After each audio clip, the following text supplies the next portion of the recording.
Bueno, ese himno que acabamos de cantar, si ustedes se recuerdan, pues es Mateo capítulo 6, verso 33, ¿no? Es exactamente es un versículo cantado. Y pues también nos expone una realidad que nosotros como creyentes debemos recordar todo el tiempo, ¿no? O sea, ¿cuál es el propósito de nuestra vida, de nuestra existencia aquí? Dicho sea de paso, yo creo que esa es la pregunta del millón que muchos filósofos han tratado de responder. ¿Cuál es nuestro propósito de vida, de nuestra existencia aquí?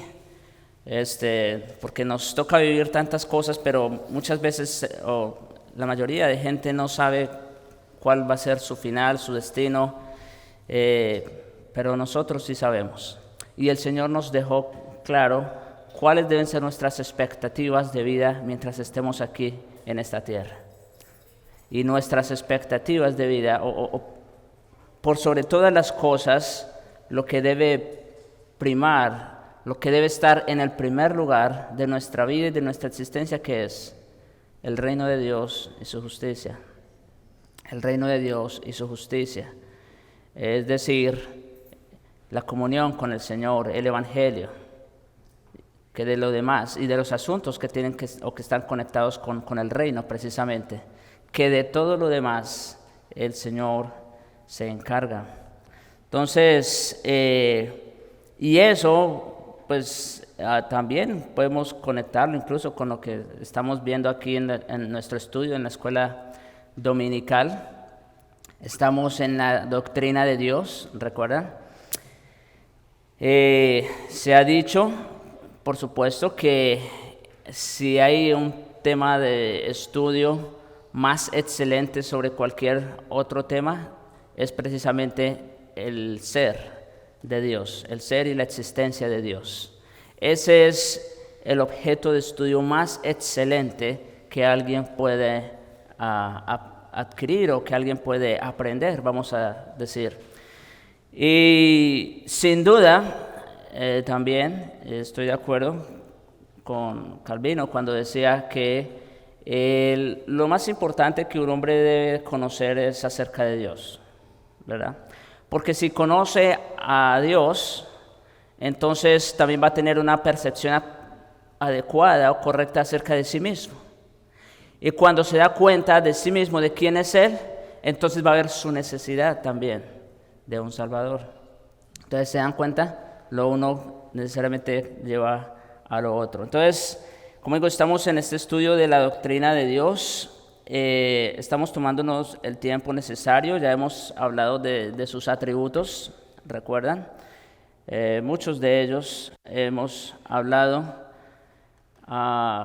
del amor, de la ira, de la santidad, de su justicia, de su aceidad. Todos esos son, y muchos otros, corresponden a la categoría de atributos o características de este Dios del cual nosotros estamos hablando. Pero este Dios es un Dios que no es, vamos a decir, que ha decidido más bien. Es un Dios que ha decidido en su sabiduría y en su soberanía, Él ha decidido crear un mundo, ¿sí? Acuérdense, Dios por sí solo, Él es completamente feliz, dichoso, glorioso, exaltado. Él es pleno en sí mismo. Él no necesita absolutamente nada ni de nadie. Pero Él en su soberanía quiso hacer una creación, ¿no es cierto? Hacer una obra de arte, por decirlo así. Que cuando terminó todo dijo que era bueno en gran manera. Entonces, eso nos lleva a reflexionar, y bueno, la confesión también lo hace, a reflexionar en las relaciones que Dios tiene con sus criaturas, o más bien, cómo Dios se relaciona con su creación, ¿cierto? Cómo Dios se relaciona con su creación. Y lo primero que dijimos, o de lo primero que hablamos, fue de su independencia presuntuosa tocante a ellas, es decir, bueno, nosotros que somos las criaturas racionales, ¿verdad? Lo demás, pues como quiera, da gloria a Dios. Definitivamente Dios lo hizo para su gloria. Pero nosotros, por ser hechos a la imagen de Dios, nosotros por tener unas facultades personales que nos hacen seres racionales y con voluntad.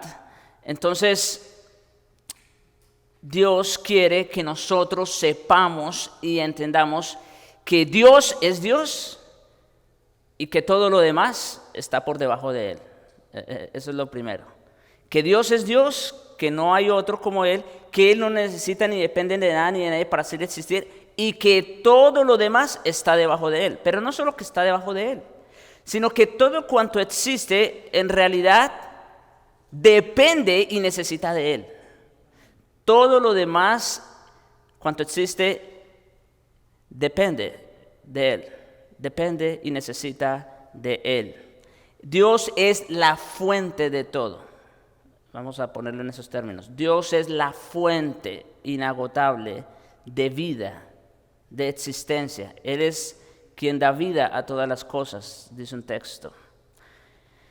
Entonces, y llama a las cosas que no son como si fueran. Entonces, eso es en primer lugar lo que vimos o lo que hablamos, su independencia presuntuosa tocante a ellas. Y como veíamos también en aquella oportunidad, Dios no necesita ni de nosotros ni de nuestro reconocimiento, ¿sí? Fuimos creados para su gloria, definitivamente. Y cualquier cosa que no hagamos para su gloria no solo está en desobediencia o en oposición a Dios, sino que es en contravía de nuestro propósito de vida o de nuestra existencia. Así de sencillo. Cualquier cosa que no hagamos para la gloria de Dios va en contravía de nuestro propósito de vida, de nuestra existencia. Y por lo tanto, eso nos va a afectar de muchas maneras. También hablamos,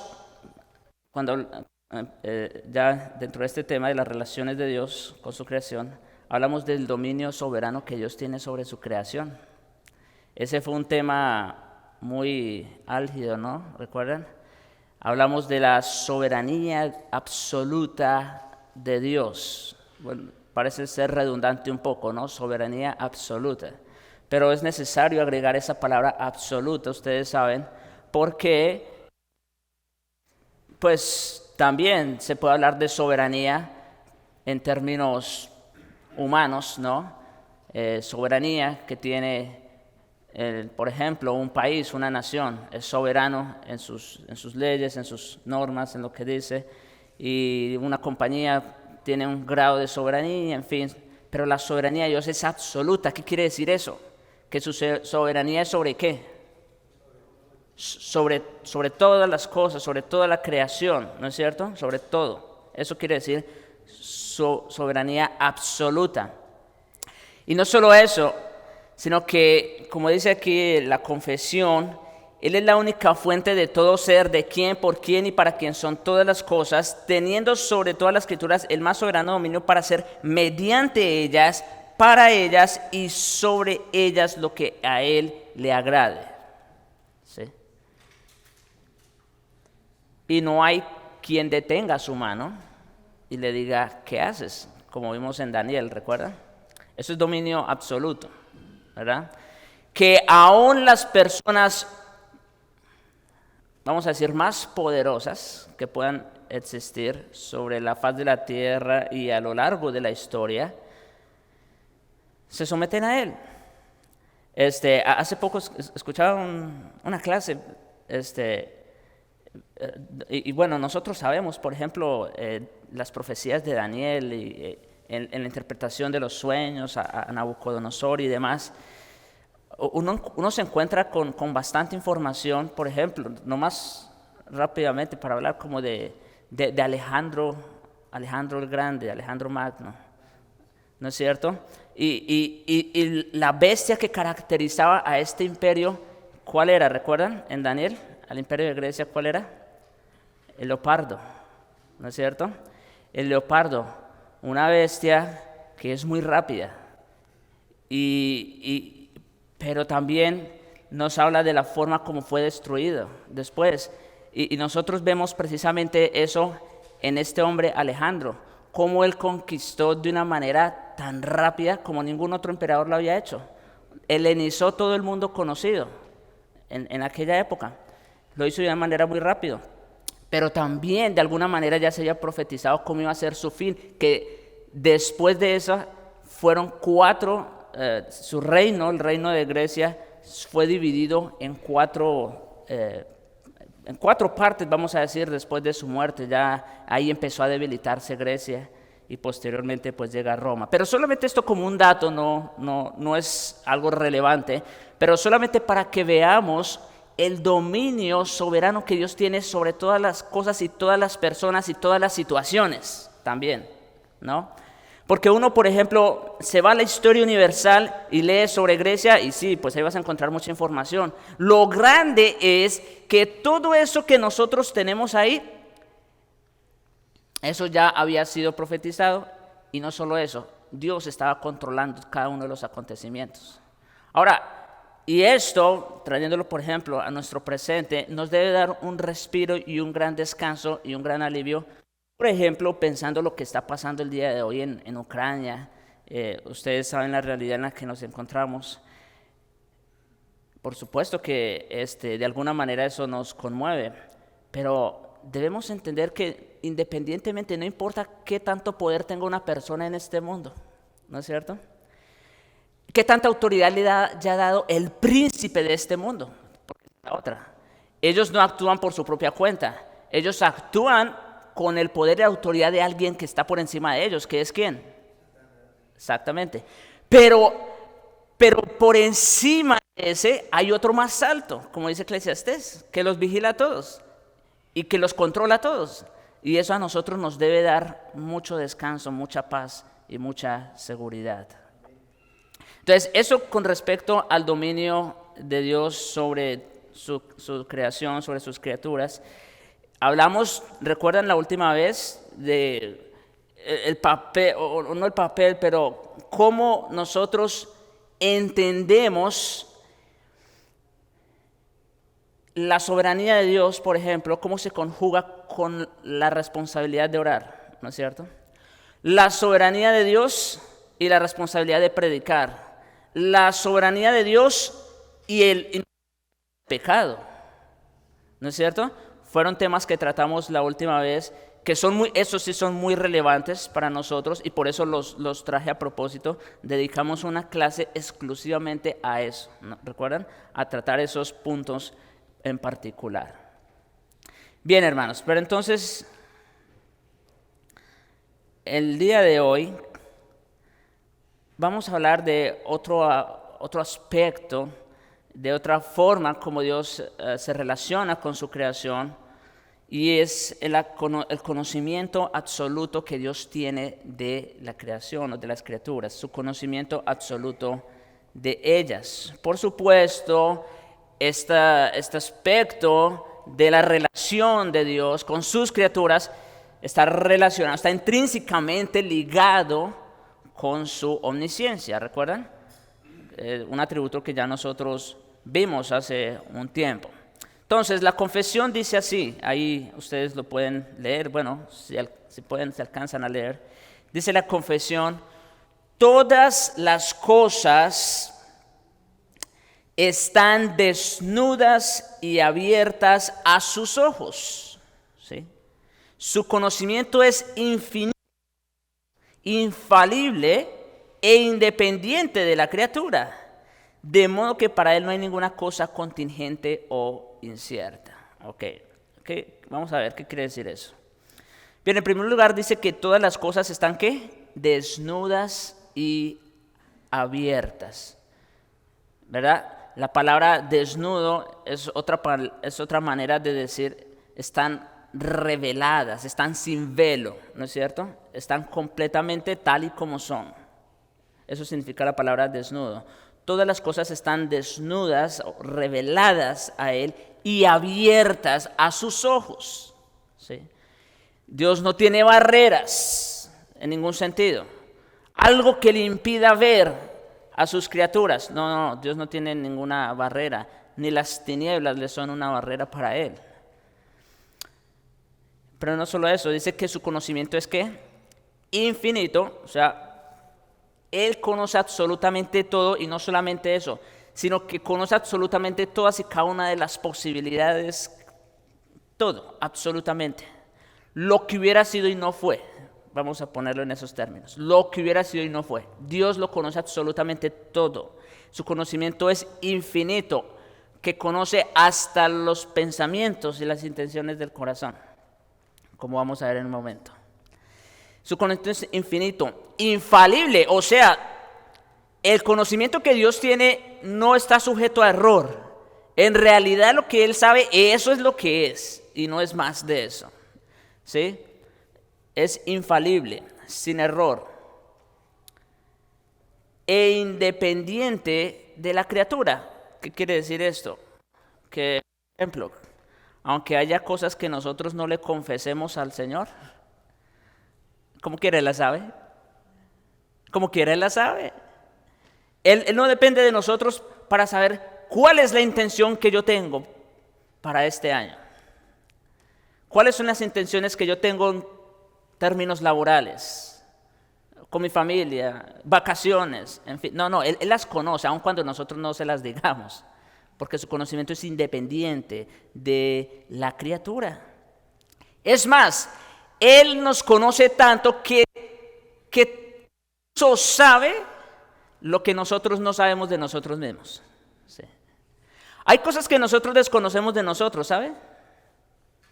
¿O por qué cree que el salmista en una ocasión le dice, Señor, líbrame o guárdame, ¿verdad? De mis pensamientos, de mis pecados, y aún de aquellos que me son, ¿qué? Ocultos. Hay pecados, hermanos, con los que nosotros, o más bien, que nosotros tenemos, de los cuales todavía no somos conscientes. ¿Sí? Entonces, pero el Señor sí los conoce. El Señor sí los conoce. Por eso el salmista en otra ocasión dice, examíname, oh Dios, y conoce mis pensamientos. No le está diciendo, Señor, conóceme tú a mí, mírame cómo estoy. No, el Señor ya lo conoce, el Señor lo sabe. Pero cuando dice, examíname y conoce mi corazón, lo que está diciendo es, Señor, saca a la luz eso que yo desconozco. Es lo que quiere decir el Salmo. Saca a la luz eso que yo desconozco. Sí. Oh. Ok.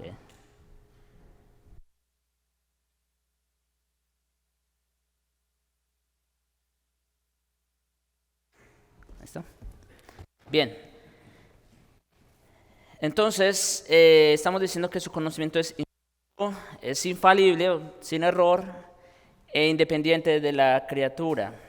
De modo, o en conclusión, que para Él no hay ninguna cosa contingente o incierta. Son términos sinónimos. Contingente, incierto, es lo mismo, básicamente.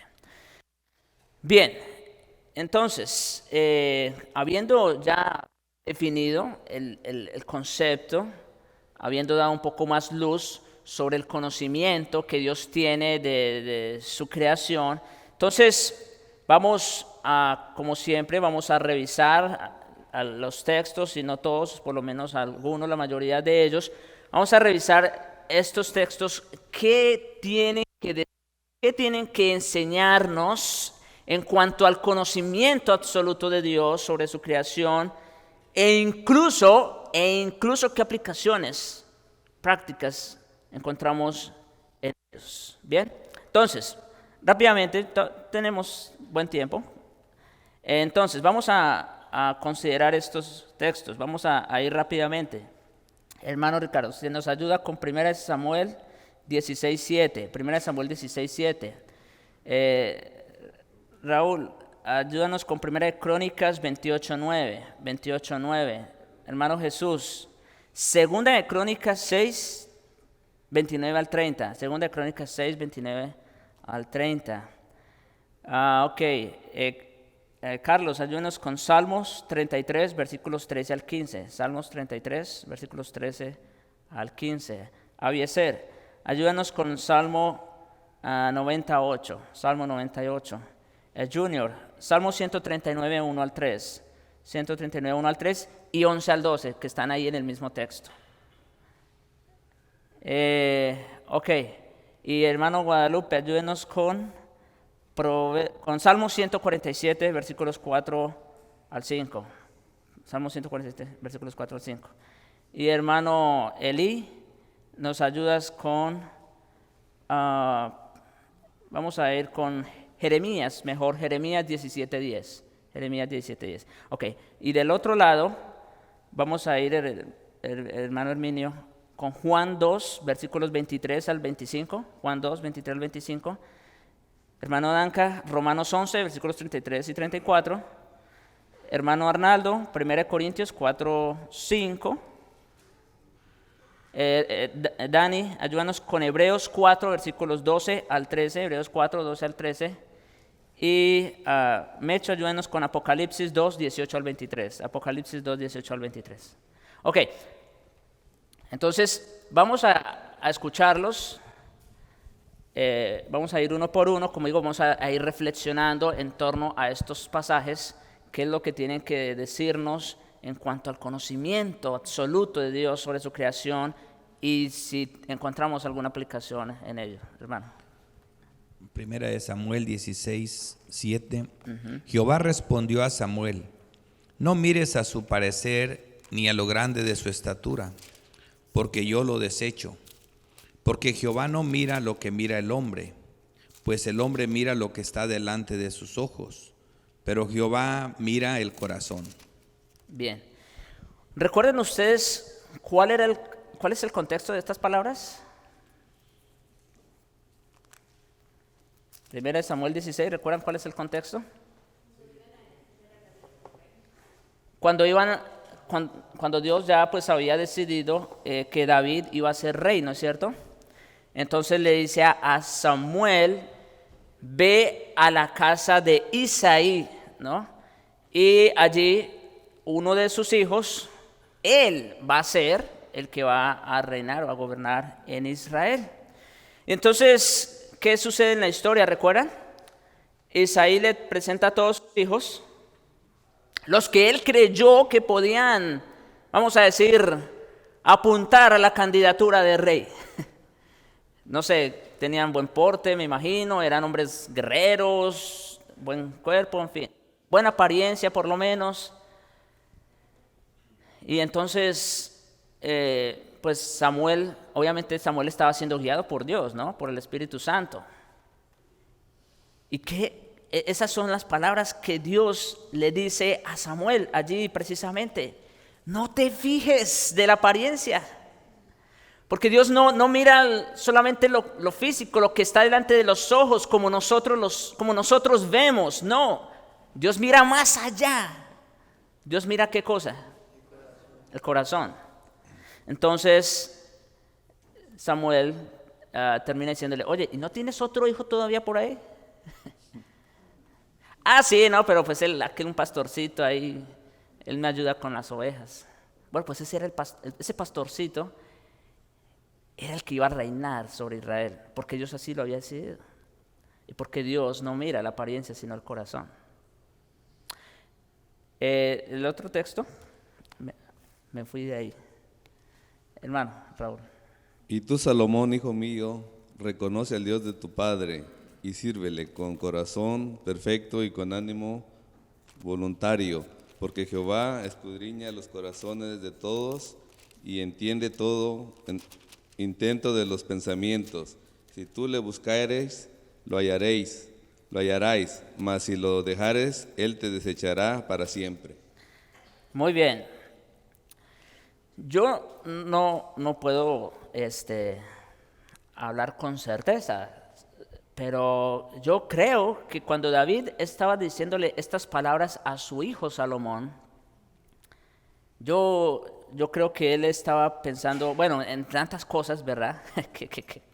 Por las que pasó David definitivamente, pero yo creo sin duda, yo creo que él estaba pensando en lo que le pasó en su caída, ¿recuerdan? Con Betsabé.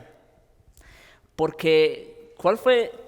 ¿Ustedes recuerdan cuando David cae, peca y no solo eso, luego pues termina hasta matando a Urías, pues prácticamente lo que hizo, ¿no? Y bueno, todo lo que hay en esa macabra historia, vamos a decir, y pues no se sabía nada absolutamente, y David parece que, ya pasó, pasemos la página, lo que sigue. Pero había uno que no había pasado la página y que lo sabía. Y entonces manda a su profeta. Y ya ustedes saben la historia, ¿verdad? Entonces, yo creo que uno de los pensamientos que David tenía en este momento al decirle estas palabras a su hijo Salomón fue precisamente eso. Mira, hijo, eso fue lo que me pasó a mí. Yo pensé que ya había pasado el tema y que no había pasado más nada. Pero Dios no. Dios, Él conoce aún lo oculto. Lo que el hombre no sabe, Dios lo conoce. Bien, otro texto, Segunda de Crónicas 6. ¿Quién lo tiene?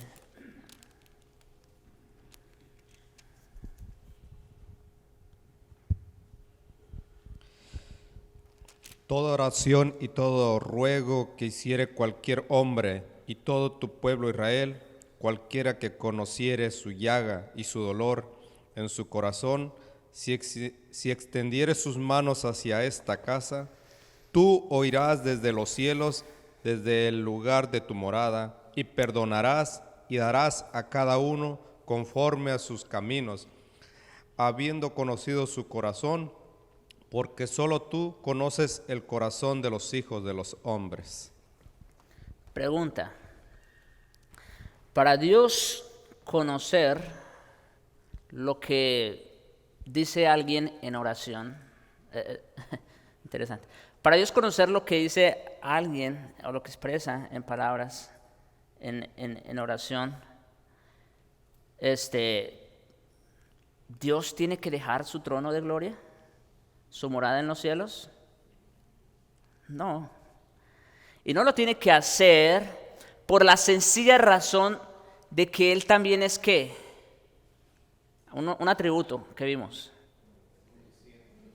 Bueno, ¿y qué más? Omnipresente.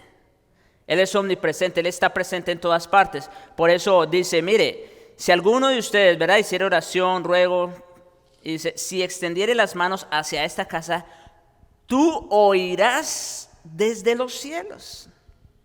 Esto es algo sumamente que debe a nosotros llenarnos de confianza, ¿no?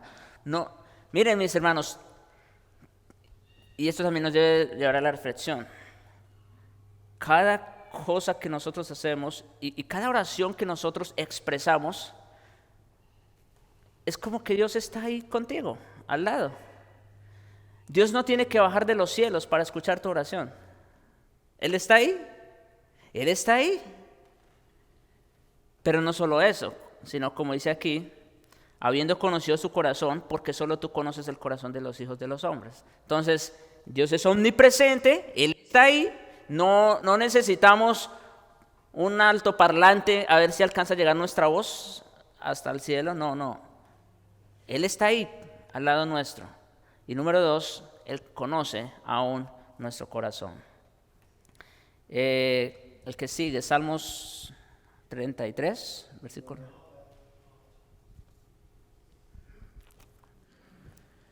Desde los cielos miró Jehová, vio a todos los hijos de los hombres, desde el lugar de su morada miró sobre todos los moradores de la tierra. Él formó el corazón de todos ellos, atento está a todas sus obras. Muy bien. Este texto, el verso 15, por ejemplo, es bien interesante porque dice, Él formó el corazón de todos ellos, atento está a todas sus obras. Dios no es, como algunos sugieren, que Dios creó, hizo todo lo que hizo, ¿verdad? Creó al hombre y ya, y lo dejó ahí, y que siga su curso natural. Tal cual un relojero hace una máquina y la pone a funcionar. No. Dios no es así con su creación. Dios la hizo y Dios la gobierna. ¿Sí?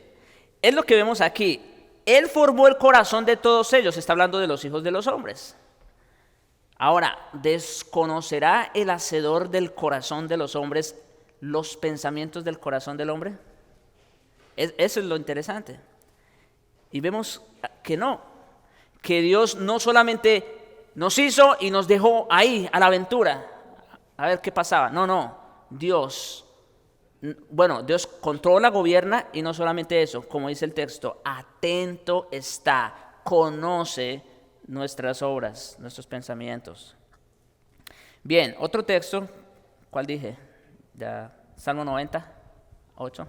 Ajá, dice, pusiste nuestras maldades delante de ti, nuestros yerros a la luz de tu rostro.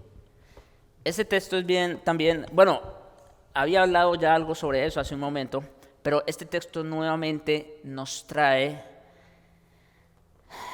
a colación lo que decíamos hace un momento de que nosotros precisamente y debido a la debilidad de nuestra carne en la que nos encontramos, a la pecaminosidad que nos rodea y a las inclinaciones con las que todavía batallamos, nosotros desconocemos mucho de nosotros mismos. Nosotros desconocemos muchos de nuestros pecados. Y son pecados que no se ven. Miren, obviamente uno sabe que hay pecados visibles, ¿no es cierto? Con los que uno sabe que está batallando, ¿verdad? Pero hay pecados que son invisibles, con los que a veces ni supiéramos que tenemos, si no es como dice el Salmo, porque Él nos lo ha puesto a la luz, ¿no es cierto? Has puesto nuestros yerros a la luz de tu rostro. Entonces, esto también, como digo, nos debe ayudar siempre a orar en esa dirección. Señor, tú conoces mi corazón mejor que nadie. Enséñame mis pecados, sácalos a la luz de tu rostro para que pueda confesarlos. Bien, Salmos 139, 1 al 3 y 11 y 12. Ven cómo en todos estos textos vamos viendo dos cosas. Número uno, vamos reforzando la idea o el concepto de que Dios tiene un conocimiento absoluto sobre toda su creación, por un lado, pero por otro lado vamos sacando o vamos nutriendo nuestras almas con algunas enseñanzas, exhortaciones, ¿verdad? El Salmo 139, hermano. Oh Jehová, tú me has examinado y conocido. Tú has conocido mi sentarme y mi levantarme. Has entendido desde lejos mis pensamientos. Has escudriñado mi andar y mi reposo, y todos mis caminos te son conocidos. Verso 11. Si dijere, ciertamente las tinieblas me encubrirán, aún la noche resplandecerá alrededor de mí, aún las tinieblas no encubren de ti, y la noche resplandece como el día. Lo mismo te son las tinieblas que la luz. También lo decíamos hace un momento, Dios no tiene barrera, ¿no es cierto? Si nos encubrimos en las tinieblas, ¿qué va a pasar? Lo mismo te son las tinieblas que la luz, Señor. No hay manera de escondernos de ti, ¿no es cierto? Tú lo sabes todo. Tú conoces mi sentarme, levantarme. Has entendido desde lejos. Miren, hermanos, aún mucho antes que nosotros tengamos un pensamiento, Dios ya lo sabe. ¿No les parece increíble?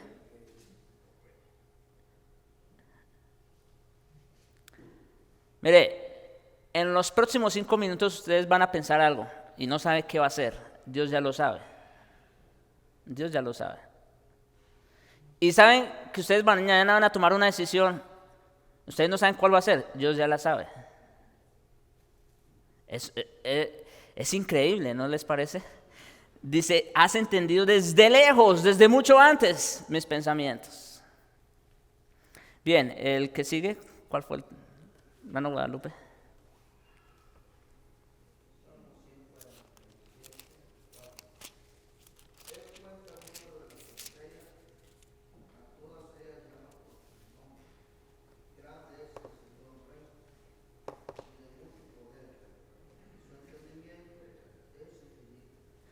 Bien, aquí este salmo otra vez va reforzando la idea de que el conocimiento de Dios es ¿qué? Infinito. Los científicos en realidad pierden la cuenta en cuanto a la cantidad de estrellas que pueden haber en el universo. Ni siquiera son capaces de contar las estrellas de una sola galaxia, cuando hay millones de galaxias en el universo. O sea, estamos hablando de cálculos matemáticos infinitos. Oye esto, los científicos se pierden en eso, y con razón, porque es imposible. Pero mire lo que dice este salmo. Él cuenta el número de las estrellas y a todas ellas llama ¿qué? Por nombre. Es increíble el conocimiento absoluto de Dios, hablando por lo menos en este sentido de creación, ¿no? Cómo tiene un conocimiento absoluto de todo, de todo. No hay un detalle, miren, no hay un detalle mínimo en todo el universo. En una sola pulgada cuadrada del universo no hay un detalle mínimo del cual el Señor no tenga conocimiento. Así como Él tiene el número de las estrellas y las conoce a todas por su nombre, conoce también exactamente lo que ocurre en el profundo del mar, donde nadie puede llegar. Es absoluto. ¿Sí? Ok, ¿quién seguía, hermano Eli? Sí, Jeremías 17:10. Yo Jehová, que escudriño la mente, que pruebo el corazón, para dar a cada uno según sus caminos, según el fruto de sus obras. Pues vamos mirando exactamente lo mismo, ¿no? Dios es el que conoce, el que escudriña la mente, el corazón, ¿no? De tal manera que pues en el día del juicio todo eso va a salir a la luz. Bueno, aquí quiero agregar algo, un comentario. Porque así como un día Dios va a sacar a la luz toda la maldad de los pecados de los impíos, aún aquellos pecados que no salieron a la luz, vamos a decir, también Dios por ahí en Isaías dice que Él, en el caso de los creyentes, Él va a tomar nuestros pecados y los va a echar a lo profundo del mar y que no se va a acordar más de ellos. Pregunta, ¿Dios en realidad no se acuerda de nuestros pecados? ¿Qué creen? Su conocimiento es infinito, o sea que Él conoce nuestros pecados. ¿Pero qué quiere decir entonces el texto cuando dice que ya no se va a acordar de nuestros pecados? Exactamente. Se está refiriendo a que Dios ya no va a volver a traer nuestros pecados a juicio para condenación. Eso es lo que quiere decir el texto. Dios ya no va a volver a traer a la memoria nuestros pecados para juicio. Esa es la diferencia entre uno que es, vamos a decir, la diferencia de enfrentar el juicio de un creyente de uno que no lo es. El creyente, aunque está lleno de pecado, sin embargo, sus pecados ya no van a ser traídos para juicio. En el incrédulo no así. Ahí sí van a ser traídos. Bien, vamos acá, hermano Herminio, Juan 2, versículos 23 al 25. Sí. Vamos al Nuevo Testamento. Sí. Cuando estaba en Jerusalén durante la fiesta de la Pascua, muchos creyeron en su nombre a ver las señales que hacía, pero Jesús, por su parte, no se confiaba a ellos porque conocía a todos y no tenía necesidad de que nadie le diera testimonio del hombre, pues él sabía lo que había en el hombre. Nosotros recordarán, bueno, los hermanos que estuvieron aquí cuando el pastor Ricardo predicó el Evangelio de Juan, ¿no es cierto? Si no, igual también está ahí en la página, muy buena serie también del Evangelio de Juan. En muchas ocasiones, yo no sé si Ricardo tiene el número exacto de cuántas veces el Evangelio de Juan dice que creyeron. Son muchas las veces que dice que creyeron. ¿Y qué pasaba con esos que creían? Al final resultaba que no eran creyentes. No eran creyentes. Un ejemplo claro está aquí. Dice, al final de la Pascua, de la fiesta de Pascua, dice, muchos creyeron en él viendo las señales que hacía. Entre ellas, por ejemplo, la conversión del agua en vino. ¿Recuerdan? Esa es la primera señal. Luego, hubo, como dice el texto, muchas señales que hacía y muchos creían. Pero, ¿cuál es el problema? ¿Por qué dice que muchos creyeron en su nombre y luego dice, pues que Jesús no se fiaba de ellos? O sea, en otras palabras, no creían.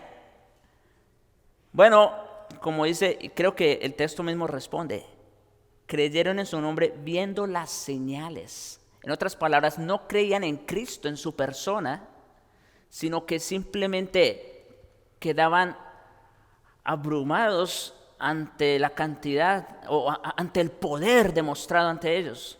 Pero en realidad eso no era fe genuina. Ellos quedan admirados, asombrados, viendo las señales que Jesús hacía.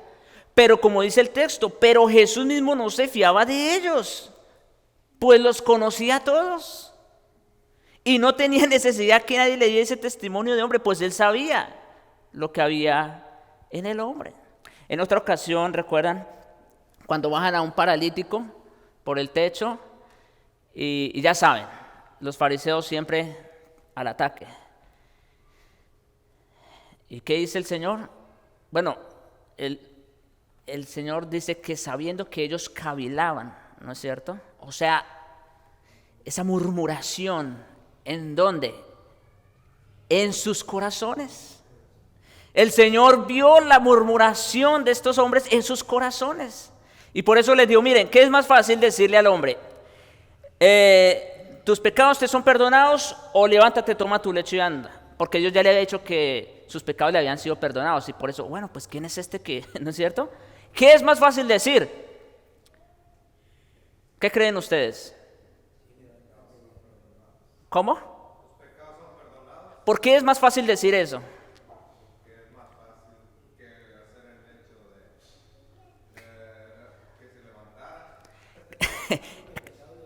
Exacto, mire, es más fácil decir tus pecados te son perdonados, ¿sabes por qué? Porque eso en realidad no se ve, es intangible. Así que tus pecados, mire, y el día de hoy hay mucha gente, ustedes saben, hay personas, los sacerdotes sobre todo, que siguen absolviendo a la gente de pecados, ¿no es cierto? Tus pecados te son perdonados. Bueno, eso es fácil decirlo. Sí.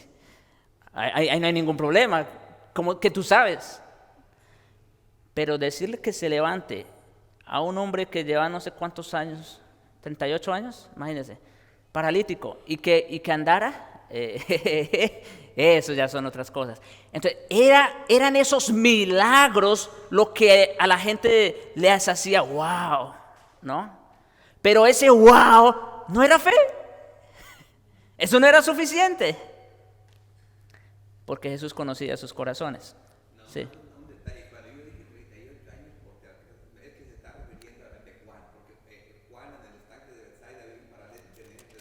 Ah, ese es otro. Ese es el de Lucas. Sí, yo estoy hablando de otro. Ok. Sí, porque Jesús sanó, ustedes saben, un montón de gente. Y a veces uno hasta cruza las historias una con otra, pero bueno. Bien, seguimos. El otro texto, Romanos 11:33. Romanos 11:33 está escrito: oh profundidad de las riquezas, de la sabiduría y de la ciencia de Dios. Cuán insondables son sus juicios e inescrutables sus caminos. Porque, ¿quién entendió la mente del Señor o quién fue su consejero? Ya ustedes saben, no hace mucho pasamos por ahí. Esta es una doxología, ¿no es cierto? Es un canto de alabanza. Como digo, muchos eruditos creen que esto en realidad era un canto.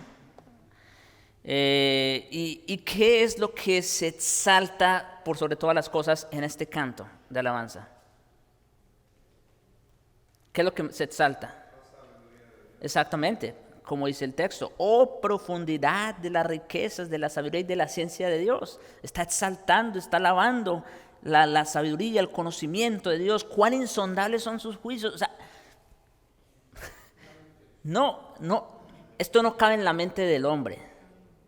¿Sí? Es lo que está diciendo. Esto rebasa todos los límites de nuestro conocimiento.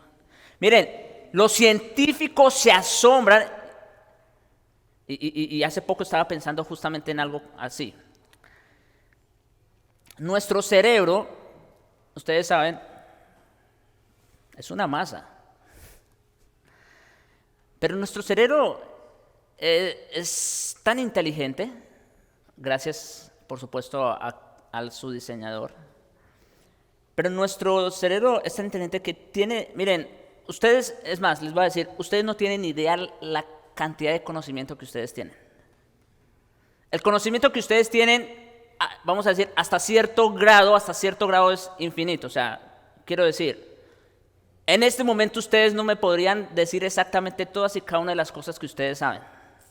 Porque son muchas, son muchísimas en realidad. Ahora, no solo eso, sino que nuestro cerebro también tiene la capacidad de almacenar toda esa información en una forma sistemática. ¿Sí? Es decir, nuestro cerebro tiene la capacidad, por ejemplo, no más así rápidamente. Estamos hablando ahorita de la doctrina de Dios. Y dentro de la doctrina de Dios hay varias gavetas de almacenamiento. Están los atributos de Dios, están los nombres de Dios, está la relación de Dios con sus criaturas, está la Trinidad. Solo estamos hablando de esto, de la doctrina de Dios, no, más nada. Pero resulta que dentro de los atributos de Dios hay otras gavetas. Está la santidad, la justicia, el amor, la omnisciencia. Y dentro de los nombres de Dios hay otras gavetas. Está Adonai, está el Shaddai, está Elohim. Y bueno, o sea, aquí me pudiera quedar todo el día tratando de... Pero mi punto es, ustedes se dan cuenta de la complejidad con que está diseñado nuestro cerebro y la cantidad de información que puede almacenar y cómo la almacena, o sea, de una forma sistemática, estructurada. Mis hermanos, eso es algo que a los científicos todavía los tiene locos. ¿Entienden? Todavía los tiene locos.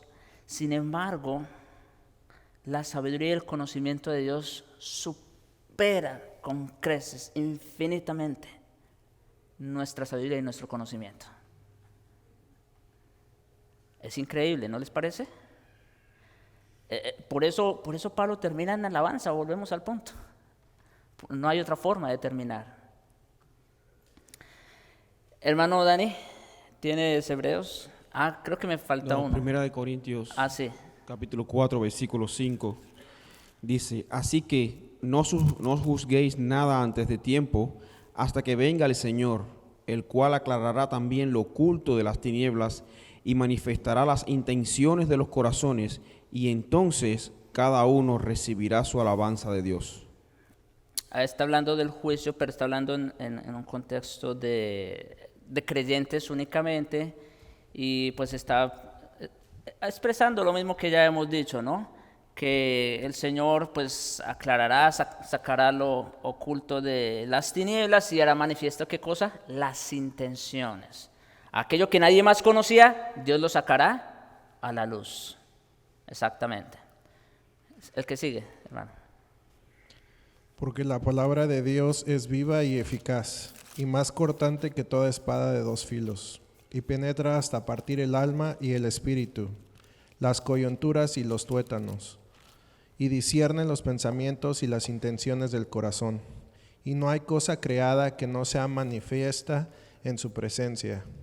Antes bien, todas las cosas están desnudas y abiertas a los ojos de aquel a quien tenemos que dar cuenta.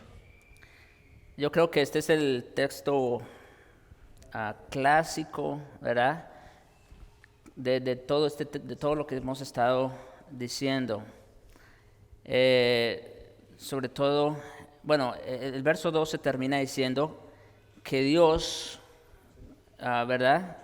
O que la palabra de Dios penetra hasta partir del alma, las coyunturas, los tuétanos y discierne los pensamientos y las intenciones del corazón. Y dicho sea de paso, obviamente cuando esta palabra viene acompañada en el poder del Espíritu, por eso es que tiene la capacidad de transformar vidas. ¿Por qué? Porque conoce y discierne las intenciones y los pensamientos del corazón. ¡Wow! ¿Qué otro libro puede hacer eso?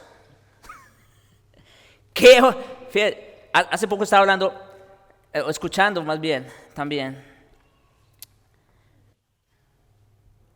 En realidad, en el mundo solo hay 3 religiones que tienen un libro texto, vamos a decir. Solo hay 3. El judaísmo, el islamismo y el cristianismo. Esas son las únicas 3 religiones que tienen un libro texto. El judaísmo, ¿cuál es su libro texto?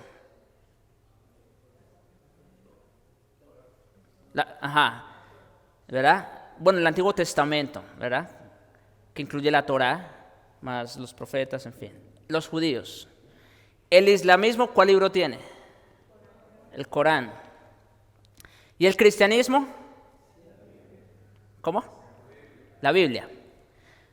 La Biblia, bueno, es la Biblia, ella misma dice ser la palabra de Dios, en fin.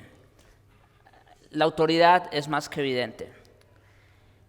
El Antiguo Testamento de los judíos, pues es parte de la Biblia. O sea, ahí está incluido. Ahora, quizás donde tenemos mayor problema es con el Corán.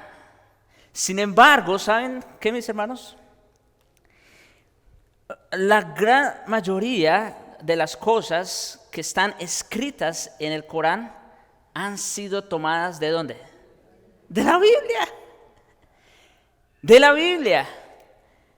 Y no solamente eso, el Corán en algunas partes incluso llega a reconocer la autoridad de las Escrituras. O sea, todo apunta, mis hermanos, a que ¿cuál es la suprema autoridad? La Biblia, la Biblia, la Biblia, la Biblia. Obviamente los judíos están mal porque ellos se quedaron allá, ellos todavía no, ya saben cuál es su problema. Ellos todavía esperan al Mesías. Los musulmanes pues obviamente también están mal, definitivamente. Pero lo que quiero hacer resaltar aquí es que todo apunta a que la Biblia es la palabra de Dios. No hay otro libro semejante a la Biblia. Es imposible. ¿Por qué? Porque este tiene la capacidad de penetrar hasta el alma, el espíritu, las coyunturas, los tuétanos y discernir los pensamientos y las intenciones del corazón. Ningún otro libro puede hacer eso. Y no hay cosa creada, como dice aquí, que no sea manifiesta en su presencia. Antes bien, aquí está el término que usamos en la definición. Todas las cosas están, ¿qué? Desnudas y abiertas. O sea, a la luz del Señor. Bien, hermanos, no alcanzamos a ver el texto de Apocalipsis. Me parecía bien interesante este texto, pero rápidamente, para que sepan de qué trataba. Dice en Apocalipsis 2, del 18 al 23, en resumen, que escribe, ¿verdad?, el ángel a la iglesia en Tiatira. El que tiene ojos como, ¿qué? Llama de fuego, que todo lo ve, que todo lo penetra. Ahora, es interesante la descripción que hace de Cristo en ese texto. Porque ¿cuál era el problema de la iglesia de Tiatira? ¿Alguien recuerda?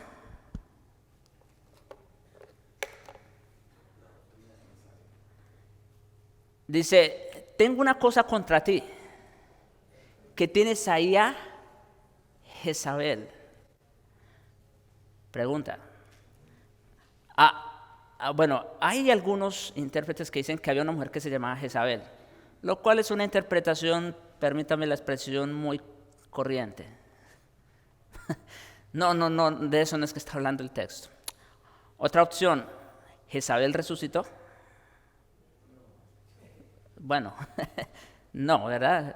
La mujer, ya saben, fue comida por los perros y exactamente lo que Dios dijo, eso pasó. Entonces, ¿qué quería decir el Señor cuando dijo, tienes a esa mujer ahí, Jezabel? Está hablando realmente de una doctrina, o sea, de una enseñanza, de una influencia que en su momento fue marcada por esa mujer y que ha sido como una enseñanza que había introducido, que se había introducido esa enseñanza. Bueno, sí, es parte de él.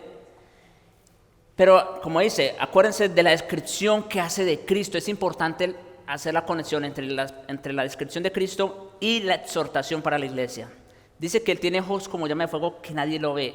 El problema principal que estaba ocurriendo en la iglesia de Tiatira era que las mujeres estaban gobernando.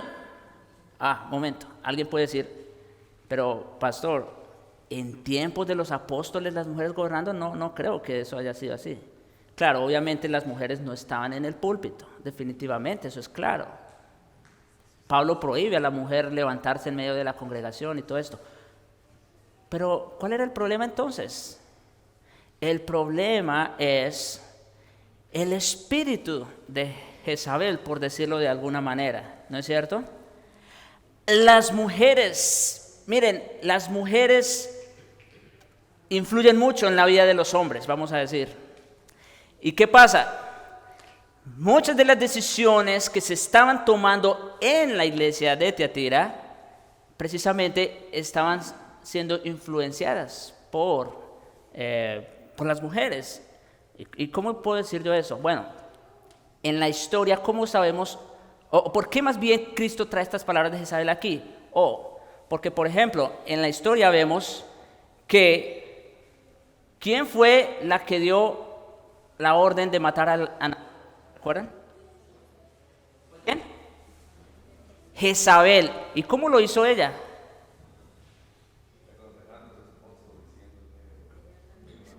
Su esposo llegó muy triste y dijo, no, tranquilo, no te preocupes, yo me encargo de eso.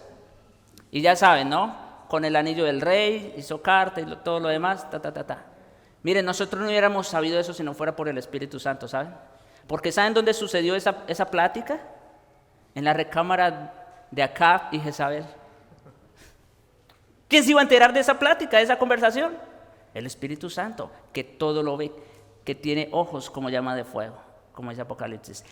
Es ese mismo problema lo que estaba pasando en la iglesia de Tiatira. Mujeres que detrás de los hombres estaban gobernando la iglesia.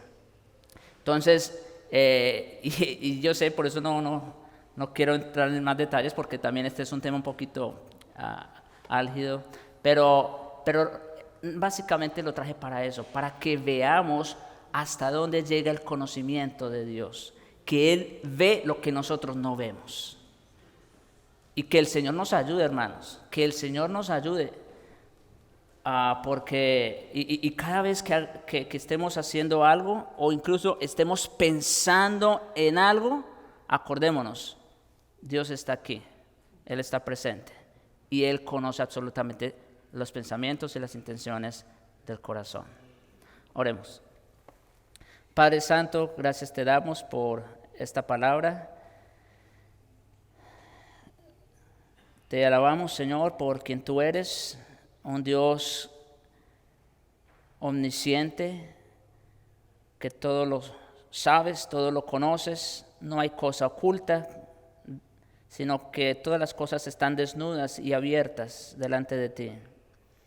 Te rogamos, oh Dios, que este conocimiento que nosotros estamos recibiendo no se quede en mera información, sino que con la ayuda de tu Espíritu podamos vivirlo, podamos ponerlo en práctica, recordarnos una y otra vez quién tú eres y que siempre estás al lado de nosotros.